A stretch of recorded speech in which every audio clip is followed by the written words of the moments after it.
Yeah, so this is Shark Bytes. Super cool British dude, shark scientist. I don't know. You introduce yourself because my introduction's bad.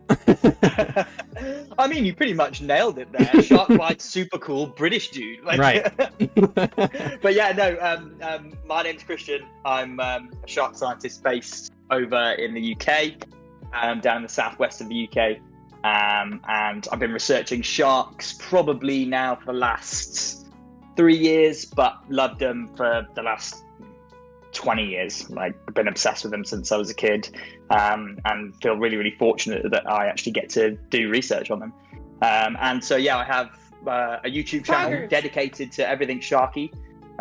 Shark Bytes is the name.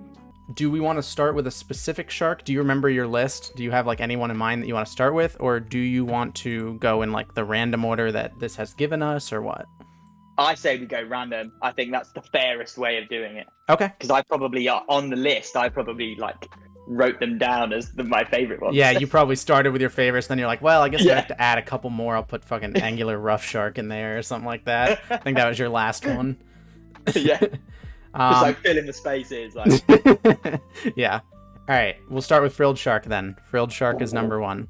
So I'm thinking straight off, Frilled Shark is definitely got to be up there. Really? It's such a weird shark for me. Like, this is the thing. Like, I think when you're looking at sharks like this, like, obviously most sharks have this really sort of generic body shape, right? So they kind of generally all look the same. So, but when you look at the Frilled Shark, it's so different to anything else that's out there, really. It's more eel and snake-like than anything. I mean, I suppose you could say, well, why is it even a shark then if it looks like an eel? But, you know, I think having that sort of different shape and different sort of design compared to other sharks, automatically for me, it stands out from the rest. So you want to put Frilled Shark definitely on the high end because it's, you know, it's very unique and it's interesting. Above B. You think it's or B, and then we can move it backwards from there. Start with B for now. So that's our first frame of reference is Frilled Shark in B tier. All right, second up we have the Silky Shark. I know you had some interesting words. In fact, you specifically, when I said I don't know if any sharks will be F tier, you said, "Oh, I know of a shark that'll be F tier," and specifically brought up the Silky Shark. So please explain. Don't get me wrong. I'm a shark scientist. I love all sharks. Silkies are okay sharks, right? They play an important role in the pelagic ecosystem, right? But so do a lot of other sharks. Apart from that, realistically, I don't really see what else they bring. They're named supposedly for their kind of smoky, silky texture. But as we know, sharks don't have a silky, smoothie texture, especially when you run your hands one way down their body. They've got those placoid scales, right, that are all pointing one way down. They're all shaped. So it's going to be rough, right? Sharks aren't silky and smooth. So its name, first of all, is just doesn't make sense to me. Okay, so points off, but that's not really the shark's fault. That's whoever named its fault. They probably thought it looked silky. You know what? They probably only went front to back with their hand, and they were like, oh, that's not bad. They didn't go the opposite direction. Patting it like a dog the first time, like, oh, this is nice. So where do you want to put Silkies? I want to put it right at the bottom, Zach. Honestly, I think I want to put it right at the bottom. I just want to put it there for now. I feel like if we start getting abuse for it, then we can have a bit of a discussion. Okay, listen, I'm not gonna diss it. You have strong opinions on Silky Sharks, and I would be afraid to argue with you about them. All right, next we've got pretty unique Basking Shark, different adaptation that not a lot of sharks take. I don't know. I feel like moving away from like the general adaptation, or at least the general way that people see sharks in like the hunters, the predators, is really interesting. And it's an interesting, I don't want to call it a choice because evolution isn't really a choice, but I think it's a really interesting adaptation. And I think that a lot of people might view it negatively because it doesn't fit like normally what you think of when you think of a shark. I think one of the most amazing things about basking sharks is, you know, this is the second biggest fish in the sea, right? So, well, cartilaginous fish anyway.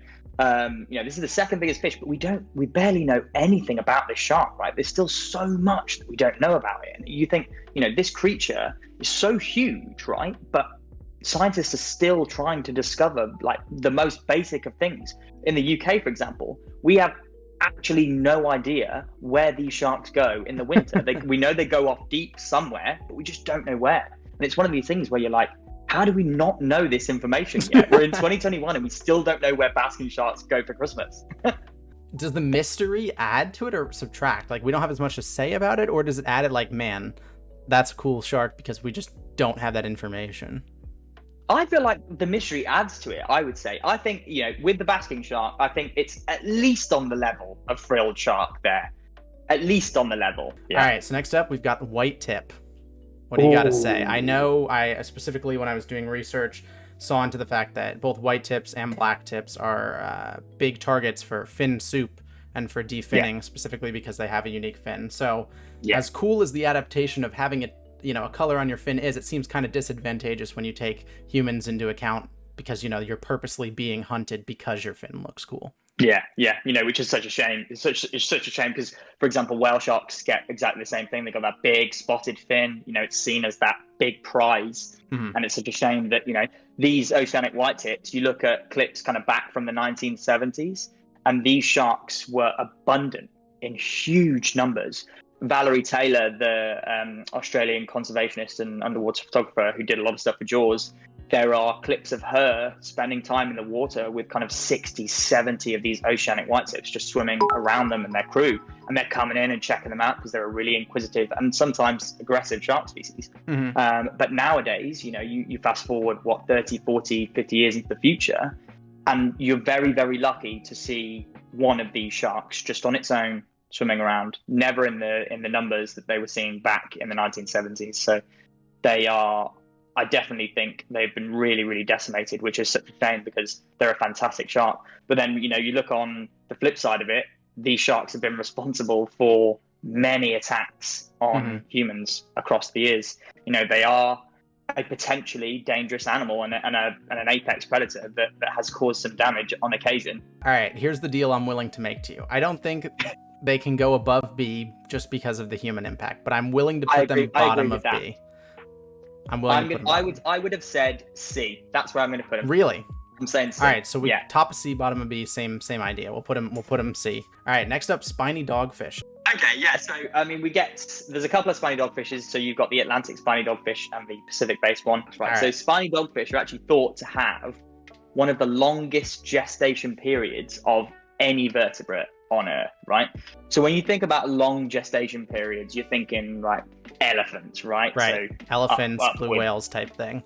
Exactly. So the spiny dogfish is thought to have a gestation period of about 18 to 24 months, which would put it way up there. That's almost, crazy. If not the top of the list, which is a crazy thing for such a small shark species, right? So they're not very big. You're talking a few feet long, maybe kind of 2 to 4 feet most, really. I'm sure the maximum one's maybe a little bit bigger than that, but on average about 2 to 4 feet. So it's a small shark species, and they've just got this incredibly long gestation period, which I think is fantastic. And I think that in itself surely ranks them fairly high up this list, right?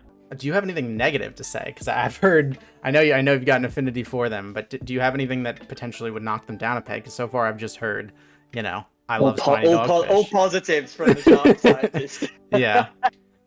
So, I mean, I don't know whether I put this as a negative, but they have 2 venomous dorsal spines. So I've actually pricked myself with one of those before, which fucking hurt.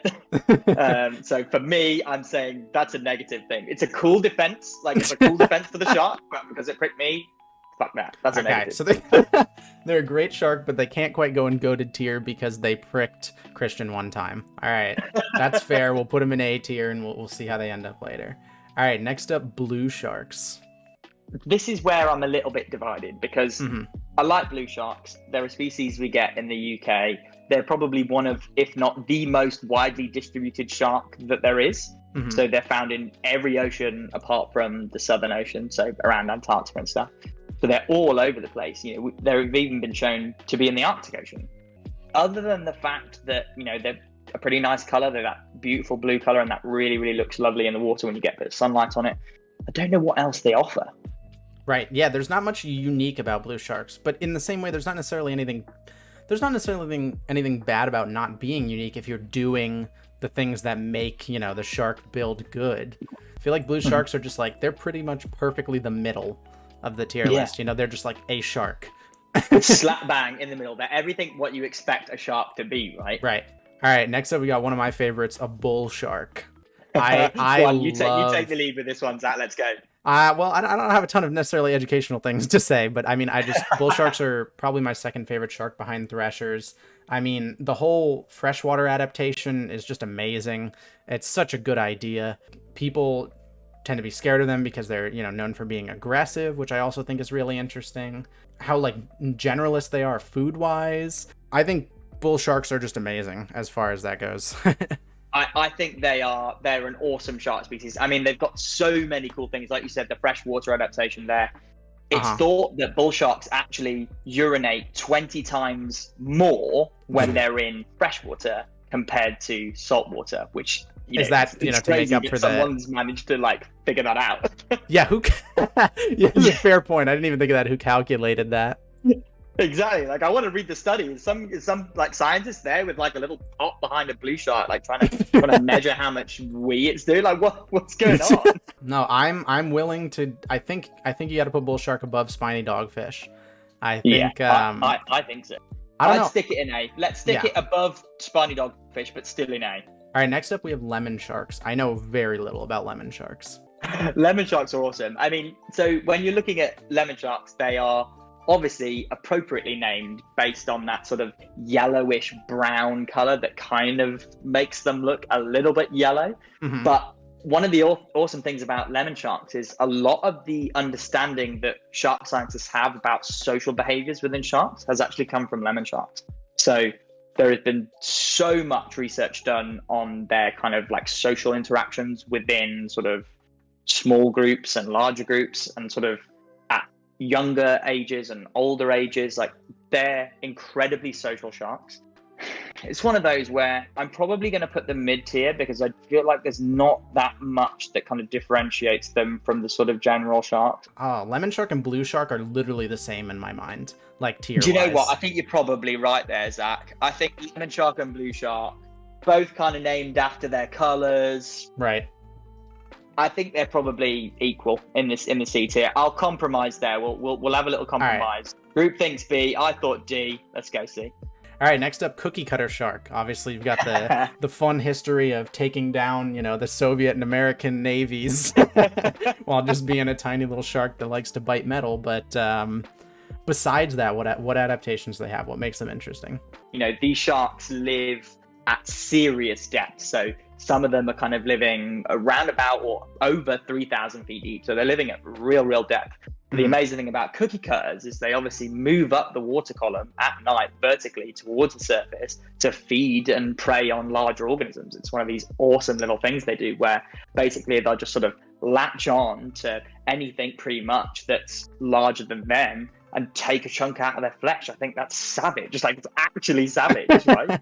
The fact that it's fast is a huge point for them. Yeah. Because I feel like if this was like a slow thing, they had to latch on, maybe something like, mosquitoes or bed bugs where they inject something so that you don't feel it. I like that they don't even try to desensitize you. They just literally matter of seconds, chunk of flesh gone.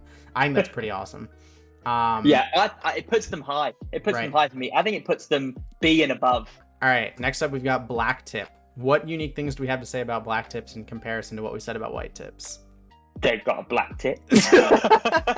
Okay. Is there anything else? When you're looking at blacktips, I still think they are a pretty cool shark when you think about it. Like, they're still cool. They have that cool little black tip. Again, doesn't really serve much function, but they're sort of a generic reef shark, right? So they are sort of, similar to a lot of other reef sharks around the world. And for me, I think like that's got to put them, unfortunately for blacktips, it's got to put them a little bit lower on the list. I can't believe I'm saying this as well, because I have a blacktip literally tattooed on my back. So you do? I cannot believe I'm putting them low down. Like, I can't believe it. You know what? I reckon this could probably be our first shark that goes in D. What do we think? Really? So then what makes them so much lower than the whitetip? I think the Oceanic Whitetip has that really, really cool adaptation of hunting with those pilot whales. Okay. I think that's super cool. So without that adaptation, following around the pilot whales, it's just a Shitty shark. Next up, I think we're maybe already know where this is going, but let's talk about it. We've got the epaulet shark. Is that how you say it? I say epaulet. Yeah, epaulet shark. What a shark. So I talked with you a little about it earlier, mostly to confirm that what I had read was actually true. So they get trapped in, or maybe purposefully end up in tide pools as the water recedes, low tide. And tide pools, if you don't know, are just basically small like pockets of water in between rocks, like right along the beach. And so as the ocean recedes, they get stuck in those little pools on purpose or not. The way that most fish breathe through gills is they take dissolved oxygen from the water and diffuse it through their gills into their bloodstream to put oxygen in their bloodstream, which then, allows you to do all of your bodily functions, which means that there is a limited amount of oxygen in a specific body of water. Oxygen slowly diffuses into the water from the air, especially if there's, a lot of turbulence, like the water's moving very fast. And if it's at lower temperatures. But tide pools tend to be higher temperatures and perfectly still water. So there's not a lot of oxygen that's diffusing into the water. So if you were to get trapped in a tide pool for the entirety of, a low tide, multiple hours, you're gonna use up the oxygen resources in that water pool.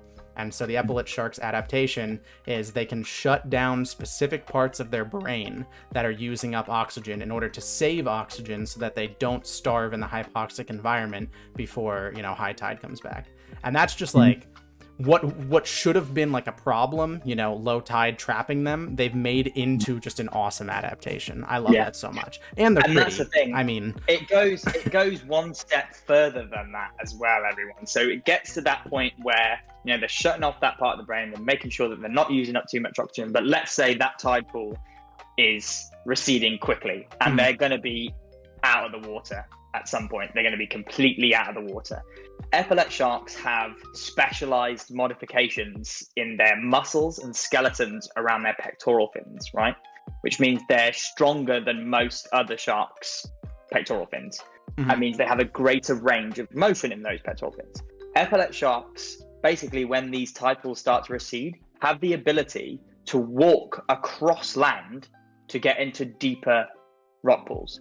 You think about it like that, it's incredible. This shark can literally walk on land. They can survive outside of that water for 60 times longer than a human could without oxygen. It's got to be goated. It's got to be goated. It's goated. All right, next up, we've got dwarf lantern shark. I think this is the only one of all of... So, like, when you listed off all the sharks that you thought we should go over, I had heard of all of them, just didn't, know a lot about some of them. This is the one that I hadn't heard of. I do not know anything about the dwarf lantern shark, so please enlighten us. Dwarf lantern shark, the reason probably why quite a few people might have heard of it, if they have, is that it's thought to be the smallest species of shark in the world that we know of. And what's awesome about the dwarf lantern shark is, like a couple of other shark species, they live at this, serious depth. You're probably talking 1,500 feet below the surface of the water, and they have photophores. So it means they can, as their name would suggest, essentially glow in the dark, which I think is an amazing thing. And it's one of these things where at the moment we're still trying to learn about the life histories of this animal and why it does what it does. Why does this animal glow? Is it camouflage based? Is it some kind of sort of sexual selection? So is that going to attract mates? Is it, for finding prey or even evading prey, confusing predators? We don't know. There's so much we don't know about this animal because it lives at such depth. We haven't seen that many individuals of it. So, we don't know. And again, it adds that mystery that we were talking about earlier with the basking sharks. This is kind of the same applies here with the dwarf lantern shark. It's got so many things that it does, and we don't really know why it does them yet. All right, so when it comes to rating them, I believe chat put them in A tier, which I think is interesting. Do you think that they deserve to be in A tier? A's high, isn't it? I feel like A is bull shark and spiny dogfish. I would have put them in B probably. Okay, where in B? In general, I'd have put them high up in B. Do you know what? I would have put them above basking shark in B. I think being the smallest shark is a cool thing. The basking shark isn't even the biggest shark, so True. It does.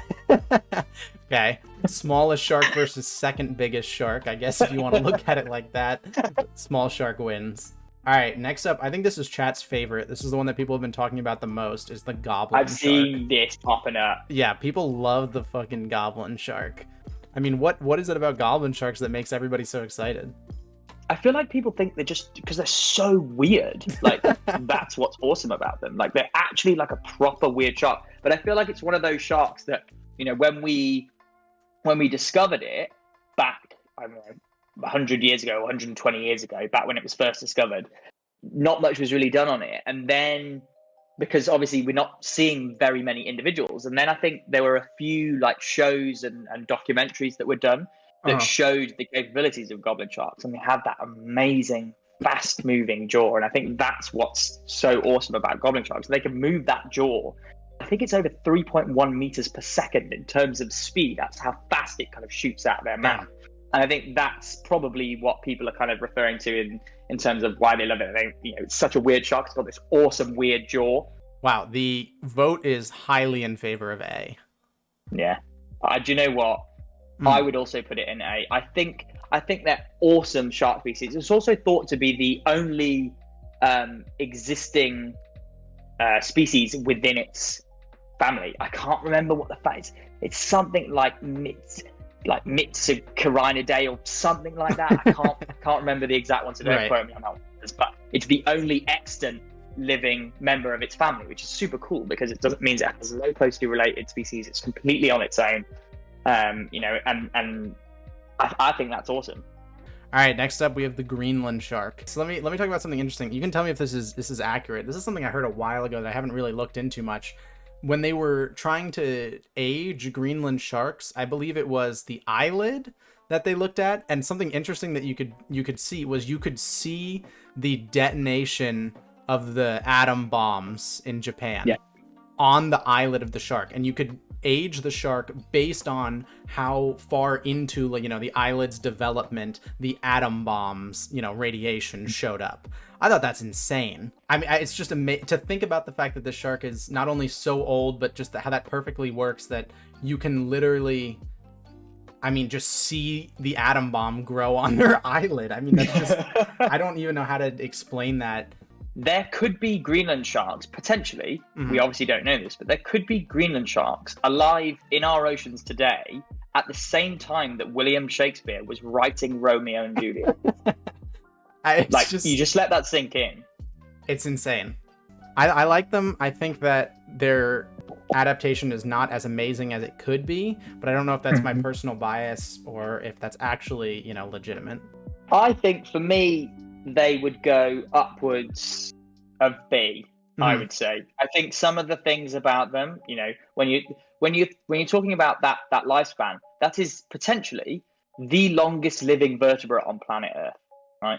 The longest living vertebrate on planet Earth. You know, that I feel like we can't scoff at that, right? You know, that's an unbelievable feat. So for me, that puts them upwards of B. Okay. I think maybe even A. I'm willing to put him bottom of A. I mean, they have to go above the Basking Shark because he's only the second biggest, as we've talked about. He doesn't have actually any unique title to himself. The whale shark is not only bigger, but does the same thing better. So, all right, next up, tiger sharks. I'm going to be a little bit biased here because tiger sharks are my favorite shark. They are. Now, this is the thing. I wouldn't put them in goated because I feel like me just saying I want them in goated because of they're my favorite shark, I can't justify it. I cannot justify putting them in goated, but I do think they are pretty worthy of being fairly high up on the list, right? So when you're looking at tiger sharks, these have been often referred as the dustbins of the sea, right? So they will pretty much eat anything. Now, you might think, okay, that's a good thing. They've got, you know, a really sort of broad diet. They can feed on lots of different things, but it means they also consume things that aren't going to give them any nutritional benefit whatsoever. So there's some weird things that have been found in the stomachs of tiger sharks. So you're looking at car tires, old tin cans, dustbins. they eat these random things, but I kind of like that. I kind of like that think it's idea funny. of being the dustbins of the sea. I think it's awesome. Chat voted B. I kind of disagree. I think I want to put them in A. I want to put them in A. I would put them to kind of go with the chat here. I would put them towards the bottom of A. I would agree. I think that would be a fair. All right, next up, I believe it's a sand tiger shark, otherwise known as grey nurse shark or ragged tooth or raggy, as a lot of people tend to call them. So raggy sharks, raggy. I like them. I think they're proper weird looking, right? So they're what you think, when you look at a grey nurse shark or sand tiger shark, when you look at them, they are stereotypically probably one of these sort of menacingly looking sharks. They got those really, really pointy teeth that are sort of all coming out. Right? It makes them look super scary, and they're actually got quite bulky bodies. Right. But actually, when you look at them and spend time in the water with them, they are probably one of the most placid sharks you would be lucky enough to encounter out in the sea. For me, they would be going in B. I don't know. For me, it's like right there with the frilled shark. Yeah, I think so. I think it's even, if not lower than the frilled shark for me. Okay. All right, next up, we have the angular rough shark. Now, when I asked you for sharks, you gave me a list in Twitter DMs, and I believe this is the last one you listed. And you admitted at the beginning of stream today that you sort of listed your favorites and then kind of came up with others. So by that logic, this is the shark on the list that you care the least about. So please tell me. I think I feel like that would be harsh of me. And the reason for it is because it kind of popped into my head because there's a super famous picture of an angular rough shark, and someone's kind of holding it out of the water, and it's just sort of there. It's chunky. It's looking a bit big, and it looks so unhappy.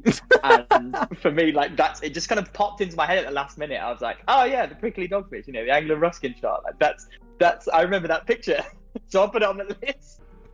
So the prickly dogfish, they basically have one of the roughest and toughest skins of all shark species. So if you were to kind of run your hand down the side of a prickly dogfish, you're pretty much almost guaranteed, if you run it along kind of like that, you're pretty much almost guaranteed to cut your fingers on that shark. It's such an amazing kind of skin type. It's awesome. And that for them is going to be essentially the adaptation for them there is predatory defense. So they want that skin to be really, really tough to get into and to kind of deter any larger predators that might kind of fancy a quick nibble.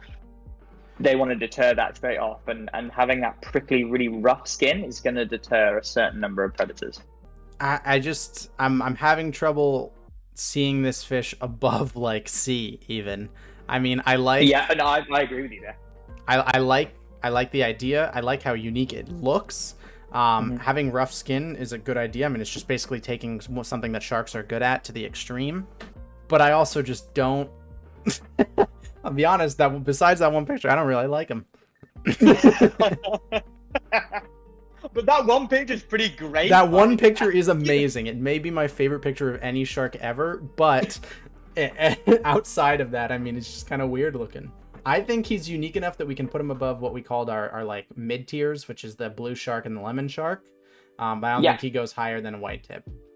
I think you're absolutely right there. I would definitely put him above blue and above lemon, but he doesn't quite have enough adaptations to, pit the oceanic whitetip. So next up, we have the nurse shark.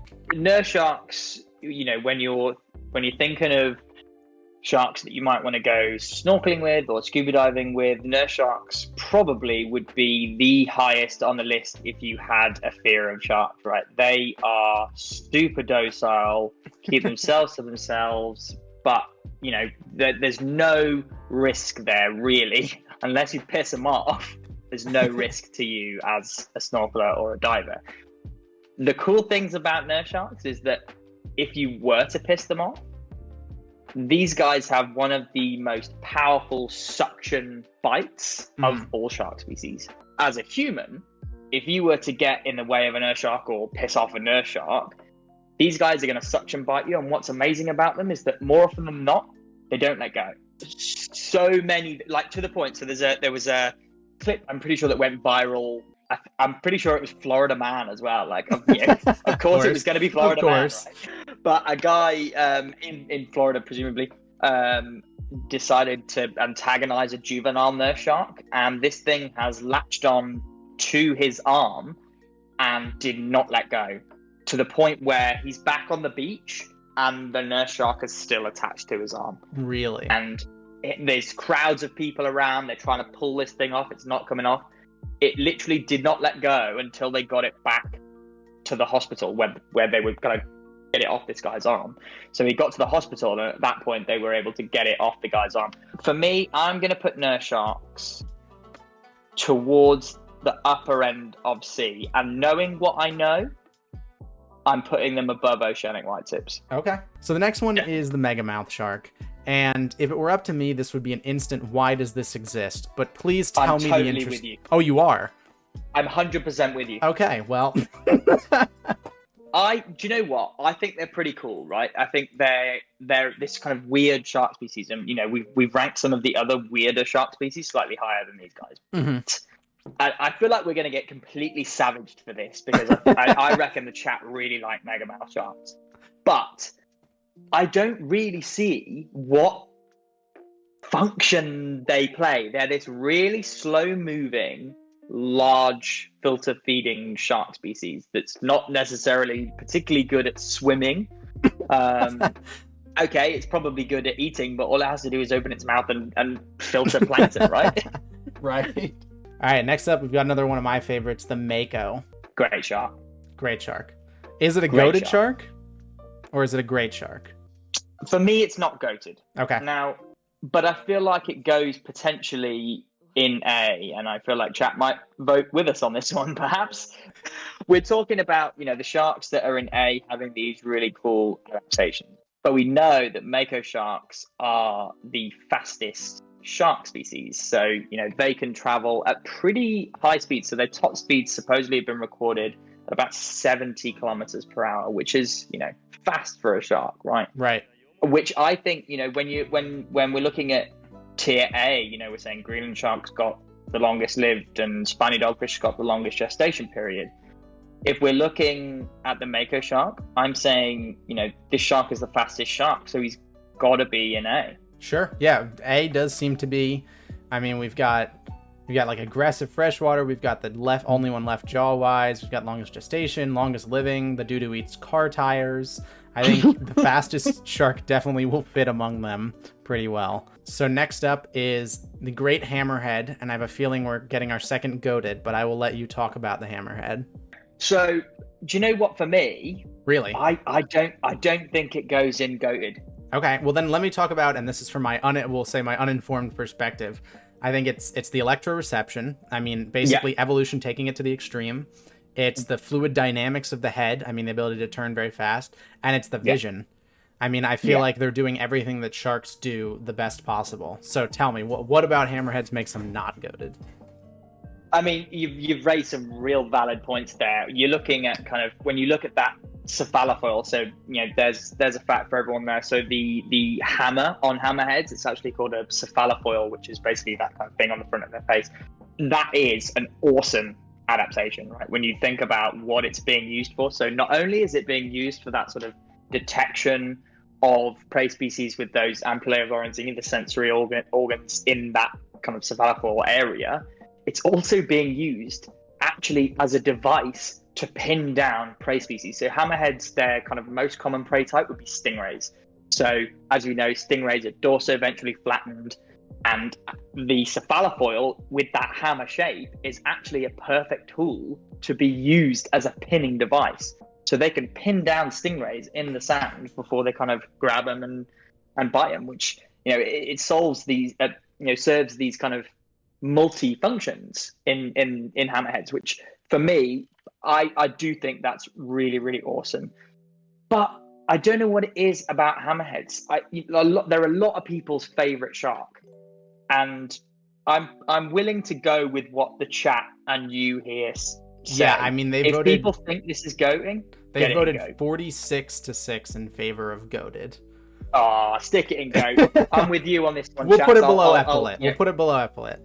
Next up, we have the angel shark. Yeah, so I mean, angel sharks, they're actually pretty cool sharks. So they're not, when people kind of think of, you look at that picture there, and often people think that they're actually a ray species, but they are actually still a shark. So they're actually probably one of the most threatened sharks that there are on planet Earth. Bar the rhino rays, which are a ray species, so we're not including them. These guys are probably one of the most endangered shark species, which, perhaps maybe doesn't make them as good. Right. But I think they still act as a pretty cool shark. So generally what they're going to be doing is they're going to be sort of burying themselves kind of in the sand, and they're sort of this kind of camouflagey color. And basically, they'll just ambush their prey. So they're these awesome ambush predators. So they'll basically sit in the sand, wait for some kind of prey to come along, a fish perhaps, and just pounce out and grab it, which, is a cool adaptation. For me, I'm thinking this potentially could be our second shark in D. That's where I would be putting them. So you like the adaptation, you like the idea. They are very unique, but you're saying human predation, the endangerment there, and also just the lack of, viability and success in general. You're going to have to put them in D? It's either C or D for me. Okay. Well, chat is split between B and C. So I think maybe bottom of C so that we don't get killed. Yeah, I say stick them in C. Okay. We'll put them below the generals, the blue and then the lemon sharks are our center pieces. Yeah. Next up, we have another shark that I think a lot of people have told me specifically is their favorite, and I was curious. It's the zebra shark. For me, they got a pretty cool tail, right? They're capable of doing cool things in terms of buccal pumping. So these sharks will generally be sitting on the seabed, resting in sort of caves and crevices and stuff, and so they're not what's called a ram obligate breather ventilator. Sure. So it means that they don't have to continually move forwards to breathe, essentially. What they can do is, while they're sitting on that seabed, they can pump water across those gills through their spiracles, which are usually positioned just behind the eyes. And it's often what ray species have, just sort of, again, slightly behind the eyes. And that allows them to pump that water across their gills. But then again, there are a lot of shark species that breathe via this method, via buccal pumping. So whether that, puts zebra sharks as a better shark, I'm not sure, because there are probably considerably more sharks that breathe via buccal pumping than are ram ventilators. So for me, I don't think they get into B. I think they're the top of C, definitely. Okay. All right, so the next one is incredibly interesting. This, I had very, very briefly heard of it, but I had not really known anything until I looked it up. It's the seven gill. Yes. I looked it up, and one of the first things that come up when you look up, I think it's Broadnose seven gill, is they have the Guinness World Record for most gill slits, which I did not know was a Guinness World Record that anyone sought after, but they have it. So, none of the other sharks have Guinness World Records. Broadnoses have this really, really cool ability to move to different trophic levels in the food chain when they're competing against other shark species. So they have this sort of really, really broad and generalist diet, which means that they can feed on different prey items depending on what they're competing against, which I think is a really, really cool and adaptable thing to have about yourself, right? If you're a shark that can basically eat kind of crustaceans and small fishes, but then another shark comes in and starts monopolizing that prey, if you can then switch over to something like seals or marine mammals, I think that's awesome.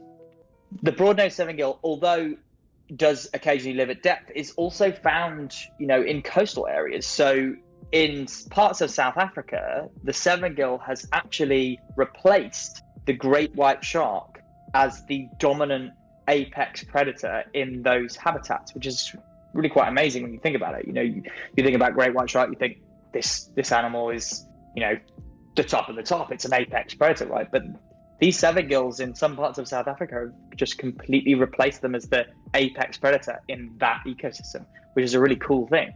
Interesting. All right. Well, then I think we're thinking top half of the tier list here. I think, you know what, for me, I would say they would go in B. Okay. Where do you want to put them? B tier is very weird. We've got basking sharks, sand tigers, and then a bunch of deep seas, the cookie cutter, the smallest shark. It's a ragtag group of weird sharks. So how do you think they fit into that? It's lower than a frilled shark, probably higher than the sand tiger shark. I'd say it's in between frilled and sand tiger for me, I would say. I am okay with that placement. All right, so our next shark is called spinner shark.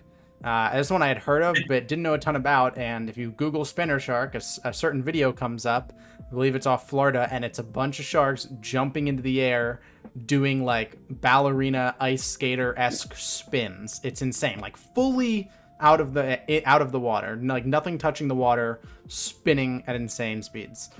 The Wikipedia description said that they just spin and then just bite as fast as possible in hopes that they catch something, which doesn't seem very efficient. You wouldn't think so, right? You wouldn't think so, but it's one of those things where you're like, okay, they wouldn't do this if they didn't catch a lot of fish, right? Well, they might, but they wouldn't live very long.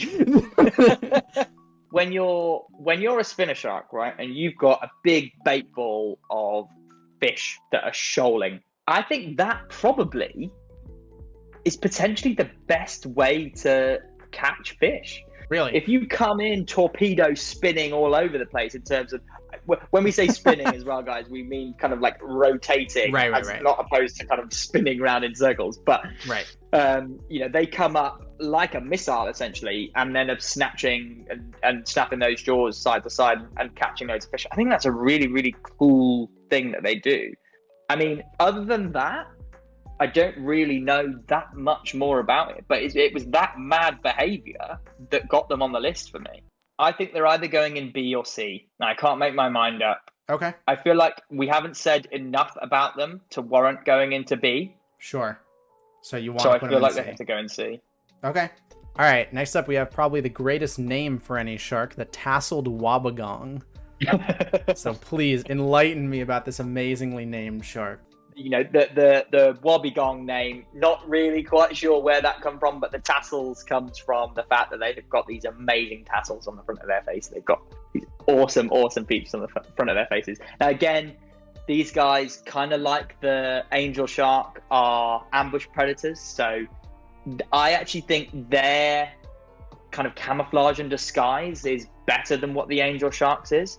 Because they have these super intricate patterns on their bodies, and they're literally able to sort of blend in with seaweeds and kelps and, you know, corals and other things that might be on the bottom. They have this amazing ability to blend in with, you know, their surrounding environment, which is awesome. And essentially, again, they'll have this, you know, ambush strategy where the fish comes along, pounces on them, and they've been known to swallow other shark species whole. We have another, you know, ambush predator shark, very similar design, the angel shark, and we put him bottom of C. I mean, one of the lowest fish we had. So what do you think distinguishes this specific shark from the angel shark that would allow us to, you know, not put him at the bottom of C?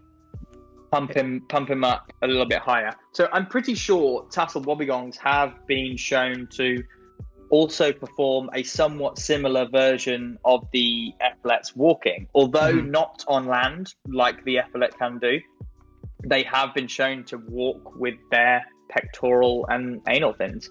So for me, that would be something that would differentiate them between the angel shark. I haven't heard of or seen any accounts of angel shark walking, but for me, wobbegong goes higher than angel shark for that reason. All right, you've convinced me. I want to put them above the generals, the lemon shark and the blue. And I still kind of have a problem with the angular rough shark. So I'm thinking right below the white tip. What are your thoughts? Yeah, okay. I think that's probably a fair assessment. Yeah. So next up, thresher shark. This is my favorite shark, and it is definitely a decent amount of people's favorite shark. I mean, just a whiptail. I mean, come on. That's so cool. And it perfectly capitalizes on something that I think is really interesting, and that is how easily fish are stunned. And so a shark that purposely takes advantage of a a weakness of an entire all of fish is really interesting to me. Yeah, I think the tassel is something that puts them super high up on the list for me. Hunting with your tail, what an amazing adaptation. And that tail as well, can often be 2/3 of the length of its entire body. 2/3 of its body length is made up from its tail, which is outrageous. But I think another really, really cool thing that, maybe not many people know about thresher sharks is they're in the Lamnidae family of sharks, the lamniforms. And like many other lamniform sharks, which, for example, might include the short-fin Mako, the great white shark, but lamniform sharks aren't like other sharks in the sense that they are ectothermic. Lamniform sharks are actually heterothermic, so they have the ability to basically kind of, in certain water temperatures, like warm themselves up. So if their body is like in cold water, they can literally warm that up. Chat says goated. Do you think you can put them in goated? I think I can. I honestly think I can. I think threshers are awesome. I would probably put it lower, the lowest goat we've got. Really? You'd put them below a hammerhead? I think it's tough. It's really tough because, we're looking at them, right? We're looking at the thresher shark tail and we're looking at the hammerhead cephalofoil with the hammer. And we're looking at them in a very similar way here in the sense that that's how they're getting their prey. So for me, they're probably fairly even in that goat tier. Okay, well, I think then maybe the electroreception and the vision will bump hammerheads up. Yeah. We'll put the thresher. Yeah, good shout. The next one is the viper dogfish. I've really been striking out on these deep sea sharks. I am not well versed in them, as I don't think many people outside of shark science specifically are. So please educate. Again, like lots of other of the deep sea sharks that we've got on this list, they are potentially have photophores on that ventral side, so they can again somewhat glow in the dark. I use the term glow very loosely there. But I think what's really, really cool about viper dogfish is that, again, it's a shark species that we only discovered not that long ago. I'm pretty sure it was in the mid to late 80s when we discovered this shark, which I think is quite cool. You look at that shark species there and you think, the first person who pulls that up, what on earth are they thinking that is? Probably throw it the fuck back and never tell anybody. Get rid. Yeah. As far as it goes, just because we don't know a lot, in my head, I wonder why this exists. I don't think that necessarily has to go in why does this exist, but I wonder why it does. I know what you mean. I mean, there's not, again, it's one of the sharks where, we don't really know that much about it, so that we can't talk about it in great detail. We know that its teeth are like really, really perfectly designed for that kind of grasping and cutting kind of motion when they're eating prey. So that would be sort of small bony fishes that they're eating. But other than that, we don't really know that much more about them. So I think for me, I think it's a cool shark. I think the fact that it looks like venom is a great little sort of side feature. But I think it's probably for me going in D. Okay. And we're putting them below blacktips or above blacktips? I think it's going higher than blacktip. Okay. Wow. So blacktips are the lowest shark that we're not questioning its existence. The last two sharks we've got are two, I think, potential goat tiers. I think we're basically just going to be deciding between goat and A for these two. So let's might be a little bit of a debate here. We'll start with the whale shark. I personally don't put the whale shark in goated. In my mind, the whale shark and the basking shark are very similar in their adaptations and their existence. The whale shark just does it bigger and better. And we have the basking shark in mid B tier. So is that bigger and better enough? However, we are talking about how, a creature who's the best at something. It's pretty interesting. Yeah. They're the biggest. This is the thing, the biggest. So automatically, for me, they go into A tier because they've got this, right. They've got the title, basically. They've got the title, biggest fish in the sea, right? Awesome.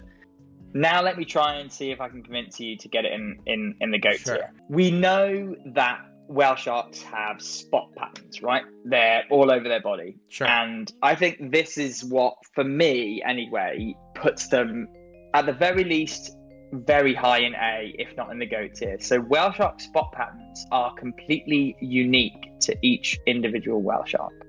So essentially what that means is basically it's like a human thumbprint, but for the shark. So every single spot pattern that you will find on every individual whale shark in the world is unique to that individual. And it means we can tell the difference between individuals based on those spot patterns. So they have these recognizable features that we can be like, right, okay, that's this shark. And because they have these recognizable features, we can basically track their movements between different places over periods of time. So if a whale shark, for example, is cropping up in sort of southern Australia and then crops up in northwestern Australia, we can see that that individual is the same individual based on its spot patterns, and we can see the times at which or at which it took for it to move that distance, and we can do loads of really cool things. I think what's awesome about the spot pattern stuff is the software that shark scientists use as the kind of the way to read these spot patterns was actually initially developed by NASA for mapping stars. And then it was repurposed to actually map the spot patterns of whale sharks, which I think is a really, really cool kind of technology-based thing there, that we're using something that was initially designed for space is now being used to map the stars, spot stars, whatever you want to call them, on whale sharks, which I think is awesome. You've convinced me to put him in goated, and I will say chat tied. The vote was a tie between A and goated, so they really could go either way. And you've got me on your side, and I know you're voting for goated, so I think we put him, bottom of goated. All right, last but not least, potentially maybe the most overrated, maybe justified. I'm sure you are. Whenever you tell someone who doesn't know sharks that you're a shark scientist, that's probably the one that they ask the most about, the great white shark. I mean, it's a classic shark. It's every shark, as soon as you think about a shark, pretty much most people will immediately go to the great white shark, and which is a pretty cool thing, right? They've become infamous. The reasons why they became infamous, okay, you could probably look at pop culture and media. You look at Jaws, for example. It essentially made the great white shark famous, and people were frightened to go in the water that summer, and for many years after didn't want to go in the sea. I think it's a cool shark, but I do think it's somewhat overrated. I can't put it in GOAT. Okay. Can't put it in GOAted. We do have to put some respect on the shark's name. I think we have to put some respect on its name because it is such an infamous shark. And so for that reason, for that kind of respect on the name, it goes above Mako and the rest of that, A-list there. But Bull takes top place. I have to agree. I think I've talked about this with some species, but great whites are just one of those species that people know about.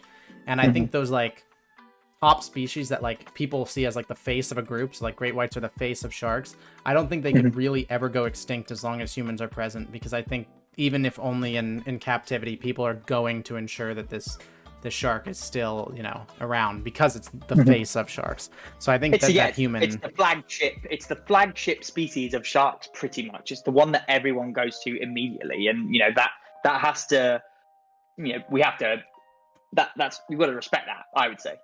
All right, so we have our completed tier list here. The question is there anything that throws you off? Are there any comparisons that don't seem right? I think Angel drops into D. Top of D, though, you think? Yeah, top of D. Definite top of D, but I think Angel drops. And then I think Blue probably does just about enough to stay in that C tier. I have to agree. And then everything above it is fine. I want to switch Nurse Shark and Zebra Shark. Oh, you do? Me. Okay. Because of the things that that you can't tell us, Nurse Sharks have to top Zebra Sharks.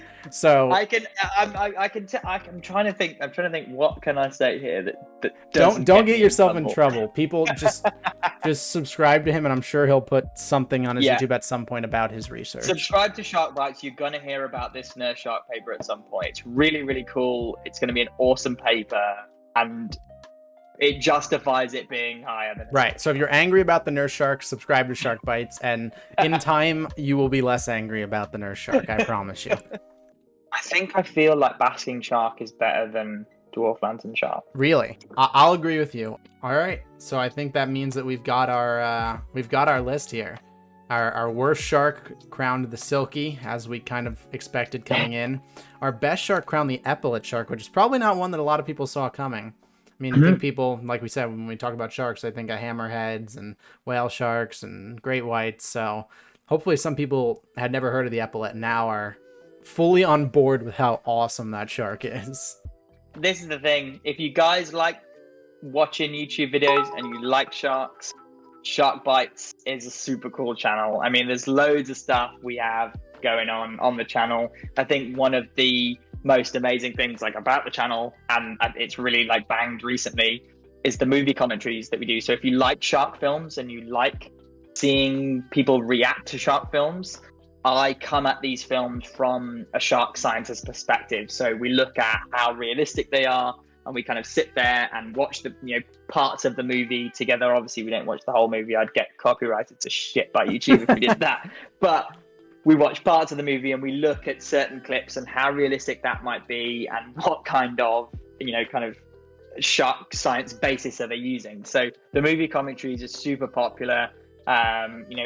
We've done, we've got 5 so far. So we've done Jaws, the Meg, Deep Blue Sea, The Shallows, and then Shark Tale is a kind of little jokey one. But there's so many more shark movies that I've got coming up during season 3. So definitely come across to Shark Bites. But that's not just the only thing we have on the channel. We look at viral videos, we do creature features on lots of the shark species that we've featured today, kind of looking into them in a little bit more depth. But please do come across and subscribe. I'd love to have you across on the channel. So while you're here, I have to, because chat won't shut up, where would the Megalodon fit in this tier list? And I assume we'll just talk about throwing the Megalodon into modern day oceans. we threw it. I mean, from a predatory standpoint, it probably goes pretty high up, right? It probably goes. But how long can Megalodon realistically sustain itself with modern day food sources? Oh, I don't know. If you're looking, whales are making a comeback, aren't they? The whale. There are more whales than there were once upon a time, but maybe not enough for a large population of megalodons to be swimming around. Sure. I feel like they probably go into A for me. I don't think they go into goated. Yeah, okay, they're massive and they're pretty awesome, but I can't see them beating epaulet shark, which is an awesome little shark species. No, I think it's hilarious that the epaulet shark can't be outdone by a megalodon, but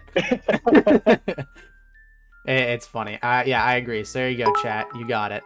It's A tier. So thank you for showing up. Everybody say goodbye and put Zachar L, which is like our little fish holding a heart emote, in chat. Say goodbye. Thanks for having me, everyone. Hope you enjoyed it.